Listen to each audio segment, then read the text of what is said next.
This particular video would not need any introduction. It's just like a Kofi Kinata song that says no chorus, going straight into the fight between Anthony AJ Joshua as Alexander the Cat Usyk. Like I predicted, I got the fight prediction wrong. I predicted a draw, but one thing I was sure was that Usyk was going to dominate the fight, and I said Anthony Joshua would win on the scorecards of the judges. I expected a close fight. I thought Anthony Joshua would put in a great deal of effort, but I think he disappointed me personally. I thought he could have done better than that. He made the fight a little bit easier for Usyk. That is not to take any credit from Alexander Usyk. But before we continue, kindly subscribe to the channel. Please subscribe to the channel and also share so others can enjoy. Right from the first get-go, I predicted that Anthony Joshua would impose himself on Usyk. That failed. Anthony Joshua could not. Everybody anticipated that. Even Anthony Joshua even thought he would walk Usyk down right from the first bell, but Usyk surprised everyone. Usyk rather controlled the fight right from the first bell, moving in and out, reading the angles, landing the jabs, and it was shocking. I was like, what? Why is Usyk starting early? If he does a mistake, Anthony Joshua would get him out there. And since he started controlling the fight, he only lost his control in the middle rounds just to regain it, and the stamina level of Usyk was so out there. But I would take let me break it down tactically. In terms of tactics, I think the AJ team, Robert McCracken, Fernandez, they got it all wrong. They underestimated the boxing prowess of Usyk. And yes, they know he's a very good boxer, but they try to box with a boxer. In boxing, there's a rule: you don't box a boxer, you don't hook with a hooker, and you don't punch with a puncher. Someone you know who has specialty in all these things, you don't do it. Yes, they have their tactics wrong. They may have practiced well, and I think the effect from the Fury fight, when Anthony Joshua was preparing for an orthodox fight, and all of a sudden Usyk presents himself and he's a southpaw, and tactically you wouldn't get a lot of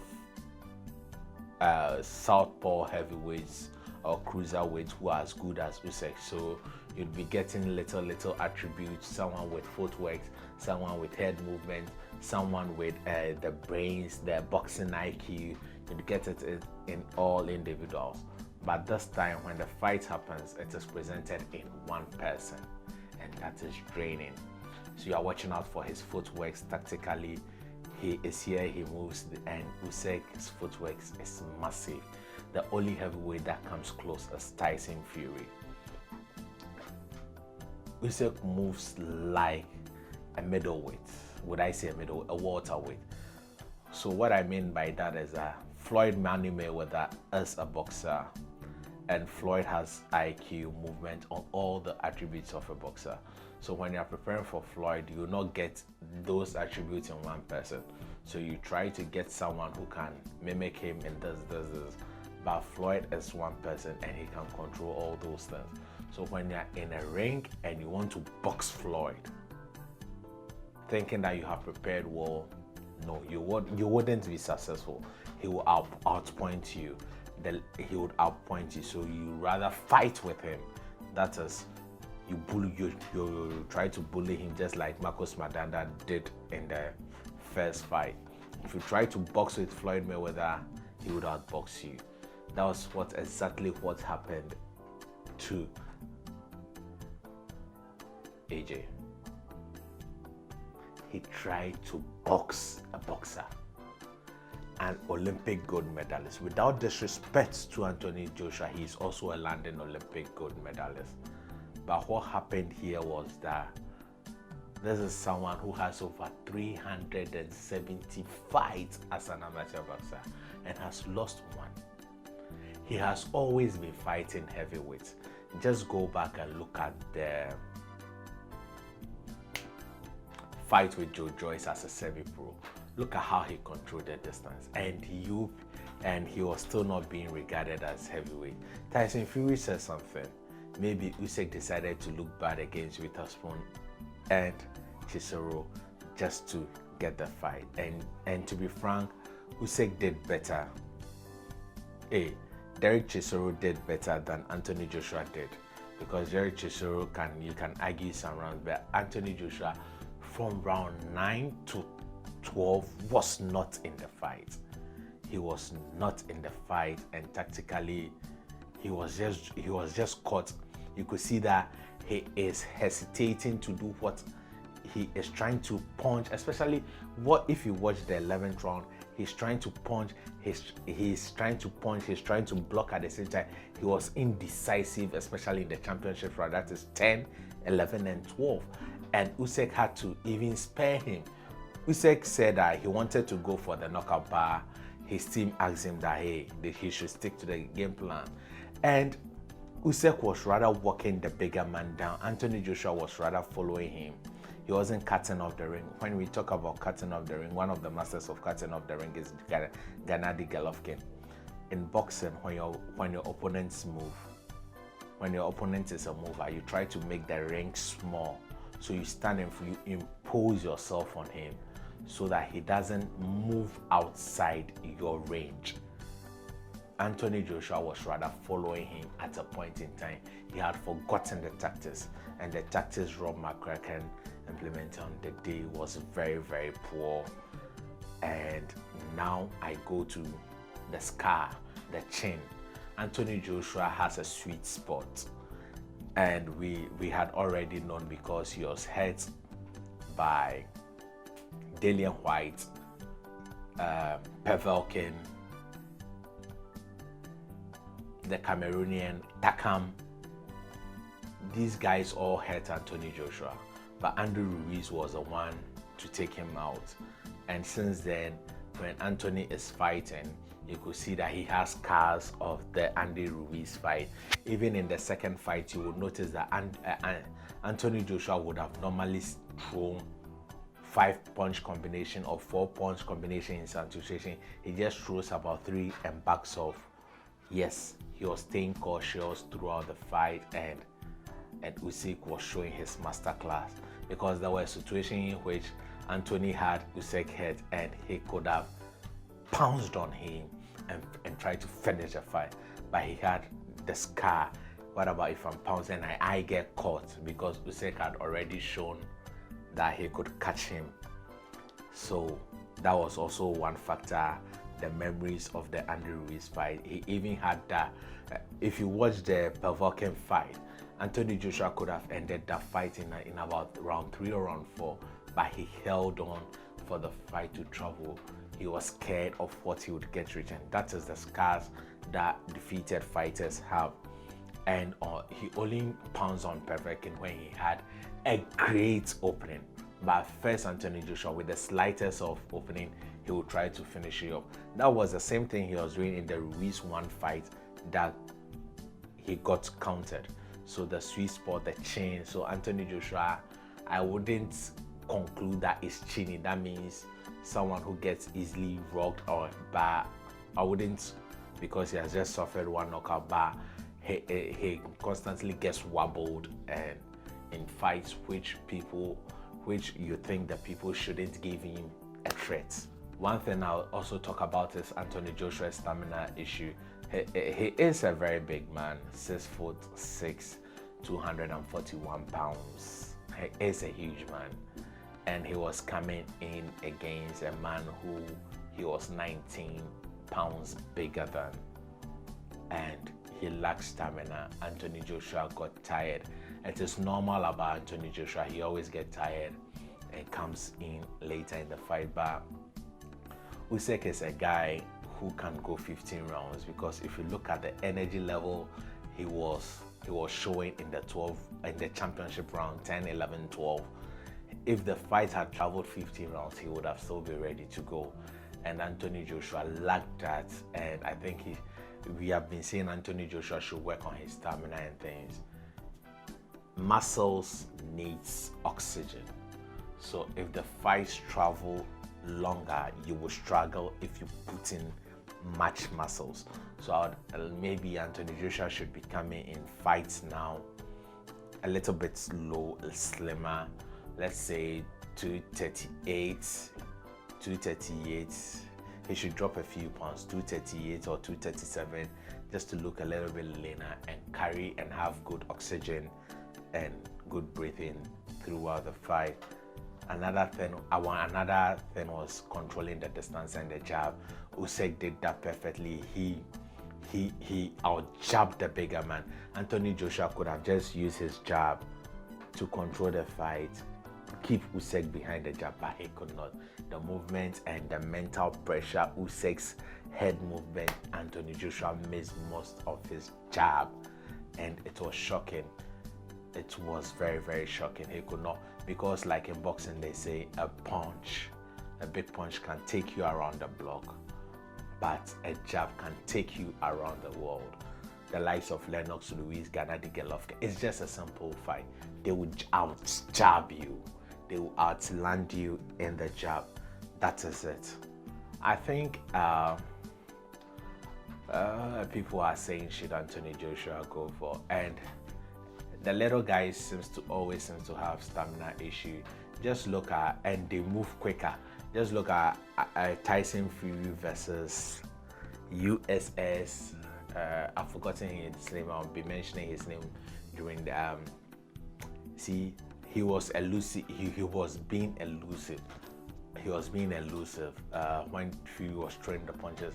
Then after 2-3 rounds, Fury decided, no, this fight is not going to do that. So now Fury exerted his physical presence, his 6'9" presence on him. He did not try to box him again. He now tried to bully him, walk him down, rough him up. When you're in the clinch, you push him, you hit him. Those are tactics. They are rough tactics, but it's boxing. It is not golf. It's boxing. Boxing is the sweet science, whilst golf is the gentleman's game. Boxing, you have to win because you have to protect yourself. So you could have roughened him up in a clinch, and sometimes even in the round 12, when they went in for the clinch, Usyk pushed Joshua back, which shouldn't be. Joshua should have been the one. He clinches, he leans on him. Even if it's 3 seconds, since you are the bigger man, you make the smaller man carry your weight constantly. He would get tired. AJ did not do that. Do all those things, which I did not. For the life of me, I did not know why. OJ did not show he was the bigger man. OJ was totally confused. His decisions, he could not even make simple boxing decisions. Sometimes you see him hesitate. He did not know what to do. He sees Usyk here, then you see him panicking. Then immediately turns Usyk is here. Then Usyk lands the straight left.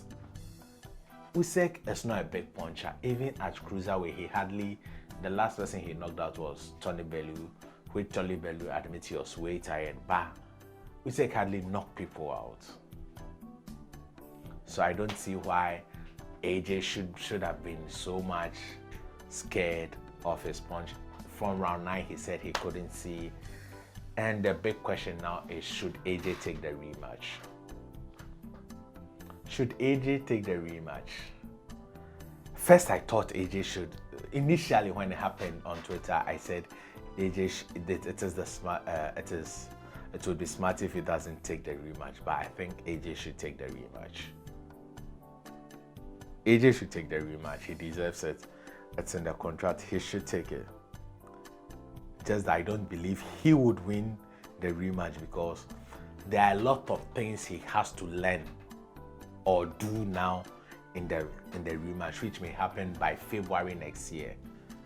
But with the Ruiz fight, there was only one thing: don't get caught with the fast hands.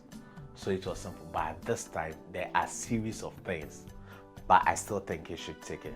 One, the money would be good in the rematch. Two, though AJ is financially secure. Two, if he doesn't take it, there is no guarantee he is going to get a world title shot soon. Because I foresee the WBA and the IBF putting out a mandatory. And if Usyk comes out successful, he would try to go for undisputed between the winner of Fury and Wilder. So that fight would be a 2-fight deal. So if Anthony Joshua does not take the rematch, his probable title chance would be in 2023. And there is nothing guaranteed that he is going, because the young guys are coming up. Daniel Dubois, Gerald Anderson, Joe Joyce is not a young guy himself, but he is young in terms of boxing. Joe Joyce, Efe Ajagba, Frank Sanchez, Andy Ruiz is also coming back. Ruiz Ortiz is on his way out. Otu Wallen, Dillian White. All these guys are trying to get up. So there is no guarantees for AJ now that he would get a title shot anytime soon. There is no guarantee. And if he does a couple of things right, he can beat Usyk, but that would be a very, very tall order. And I don't see him doing that. But I think he should take a still be if he loses, fine. But imagine he loses. Even if he loses, Anthony Joshua and Tyson Fury is still a big fight. Or Anthony Joshua, even if he loses, he can fight the loser between Deontay Wilder and Tyson Fury. Anthony Joshua versus one of those people is still a big fight. So he should still take the rematch. Even if he loses, he faces the loser of Wilder versus Fury. It's still a great championship. That fight can still fill the stadium. So he will still be considered a top guy because he is making the big fight. I also think Anthony Joshua suffered from lack of experience. Why do I say this? Look at the fight. Look at the fight that happened. Anthony Joshua became a world contender when after fighting Dillian White. Anthony Joshua had less than 60 amateur fights. I think it's about 40 something. About 45 amateur fights. Usyk has 370 plus amateur fights. He lost 15. That means he won over 350 fights as an amateur fighter. He has seen all styles. He has been to Olympic Games twice. He has been a world champion. He has been an European champion. So he has faced a lot of style. So lack of experience also caused Anthony Joshua in this particular bout. And if Eddie Hearn has hesitated and made him go through the ranks a little bit, he would have been ready. Maybe after beating Dillian White, go to European level. I think he won the Commonwealth, but he's straight to the World Championship. And when you go to the World Championship since 2012 or 13, AJ has not reduced the standard. He has always been in good fights. He has not been in poor fights. He has always been in good fights and better fights. But the only thing you'd argue Tyson Fury has against him, when Vladimir was the top guy, he dethroned him. When Deontay Wilder was avoided, he faced him. So those two things, they may not really. Fury does not have a better resume, but those two moves have helped him and made him being considered as the #1 boxer or heavyweight. But in all this, it's good. AJ should still take the rematch. I think it's good. He can take the rematch no matter the outcome. If he puts in if he puts in an improved performance, his stock will still be up there, boxing. his stock will not come down. And even he and Dillian White, even if he loses the rematch, it's still a big fight in Britain or all over the world. He and Deontay Wilder is still a big fight. He and Tyson Fury is still a big fight. And another big fight, he and Andy Ruiz trashing it out for the last time. 3, they fought in America, they fought in Saudi. The third one, the trilogy can happen in Britain. It's still a good fight. So Anthony Joshua has a lot of options, even if he loses the rematch. I think he should take it. Business-wise, it's the best thing. Because if he goes down to fight who?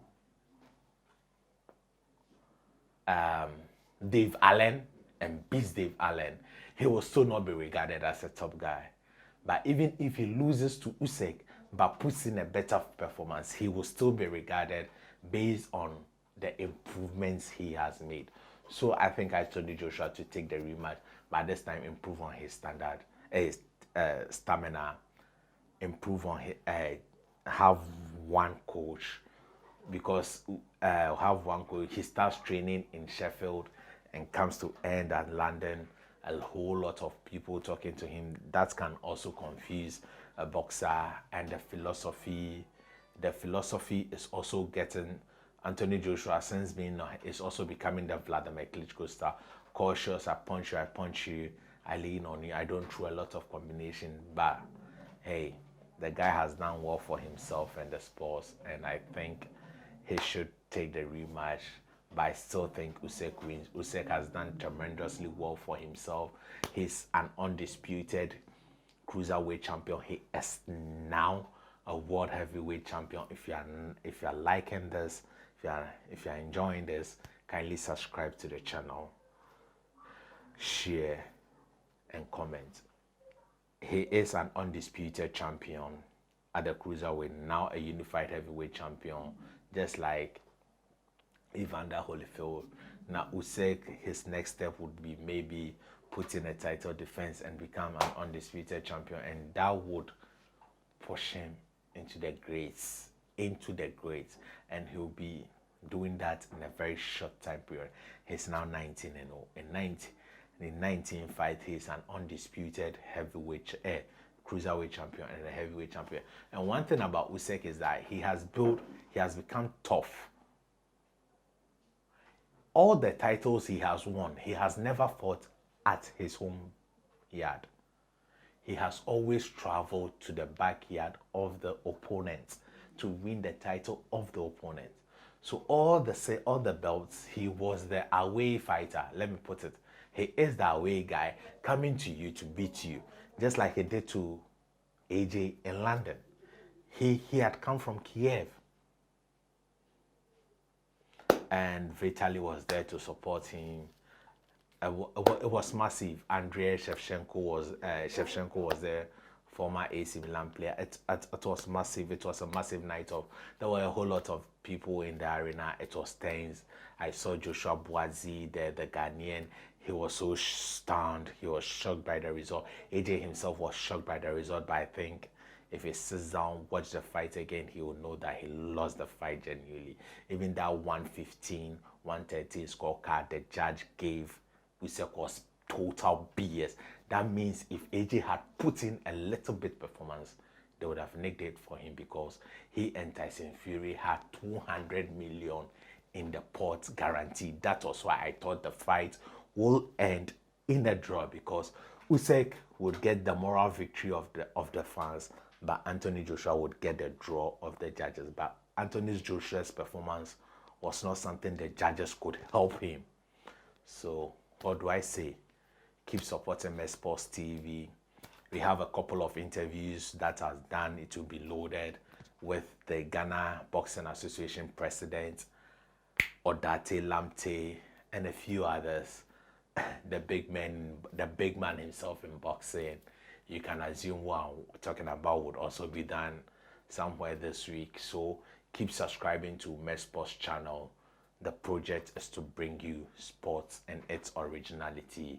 We remain Africa's first choice online sports portal. Thank you for watching. Stay positive. Au revoir. Bye-bye.